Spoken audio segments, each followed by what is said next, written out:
कभी कभी हमारी जिंदगी की सबसे बड़ी समस्या आलस नहीं होती, बल्कि कल होती है। कल से मेहनत करेंगे, कल से बदलेंगे, कल से पढ़ेंगे, और यही कल हमारी आज की सफलता चुपचाप चुरा लेती है। यह कहानी हमें यही सिखाती है कि जो काम आज किया जा सकता है, उसे टालना खुद से धोखा करना है। यह कहानी है सूरजपुर गांव के एक लड़के विवान की। विवान पढ़ाई में होशियार था, चीजों को जल्दी समझ लेता था, लेकिन उसकी एक बहुत खराब आदत थी। वह जरूरी काम को कल पर टाल देता। खासकर पढ़ाई के मामले में उसका एक ही जवाब होता, अभी बहुत समय है, कल से जरूर पढ़ूंगा। वार्षिक परीक्षा में 20 दिन बाकी थे। उसकी माँ रोज प्यार से समझाती, बेटा थोड़ा थोड़ा पढ़ लिया कर, आखिरी समय में परेशानी होगी। विवान मुस्कुराकर कह देता, अरे माँ, अभी तो बहुत समय पड़ा है, कल सुबह 5 बजे उठकर पक्का पढ़ूंगा। लेकिन वह कल कभी नहीं आया। सुबह उठने में आलस लगता, दोपहर दोस्तों के साथ खेलते खेलते निकल जाती, और रात को वह खुद से कहता, आज बहुत थक गया हूँ, कल से पक्का शुरुआत करूँगा। दिन ऐसे ही हंसी मजाक खेल में गुजरते गए, और देखते ही देखते पूरा समय खत्म हो गया। परीक्षा में अब सिर्फ 2 दिन बचे थे। अब विवान घबरा गया।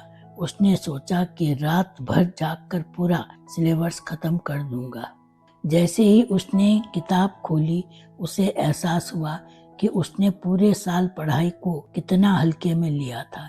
ढेर सारे अध्याय देखकर उसका सिर घूमने लगा। तभी मोहल्ले की बिजली चली गई। मोमबत्ती की हल्की रोशनी में पढ़ना मुश्किल हो गया, और थकान ने उसे फिर घेर लिया। उसने खुद को फिर दिलासा दिया, कोई बात नहीं, कल सुबह जल्दी उठकर जरूरी सवाल पढ़ लूंगा। अगले दिन परीक्षा हॉल में बैठते ही उसका दिल जोर जोर से धड़कने लगा। प्रश्न पत्र देखकर उसे सब कुछ जाना पहचाना तो लग रहा था, लेकिन किसी भी सवाल का पूरा जवाब उसे याद नहीं आ रहा था। वह पन्ने पलटता रहा और दूसरों को लिखते हुए देखता रहा। परिणाम आया तो विवान फेल हो गया। उसके साथी अगली कक्षा में पहुंच गए, लेकिन वह वहीं रह गया। अपने माता पिता की आंखों में उदासी देखकर उसे गहरी शर्मिंदगी महसूस हुई। उस शाम वह रोते हुए अपने नाना जी के पास पहुंचा। नाना जी ने उसे पास बिठाया और आंगन में रखे एक छोटे से गमले की ओर इशारा करके बोले, बेटा, अगर मैं इस पौधे को रोज पानी ना दूं और सोचूं कि महीने के आखिरी दिन एक साथ 5 बाल्टी पानी डाल दूं, तो क्या यह जिंदा रहेगा? विवान ने सिर झुका लिया और कहा, नहीं नाना जी, यह सूख जाएगा। नाना जी मुस्कुराए और बोले, पढ़ाई भी वैसी ही है, ज्ञान का पौधा रोज थोड़ी थोड़ी मेहनत से बढ़ता है। कल एक ऐसा चोर है जो आज की मेहनत और आने वाली खुशी दोनों को चुरा लेता है। उन शब्दों ने विवान को झकझोर दिया। उसने उसी दिन तय कर लिया कि अब वह कल का इंतजार नहीं करेगा।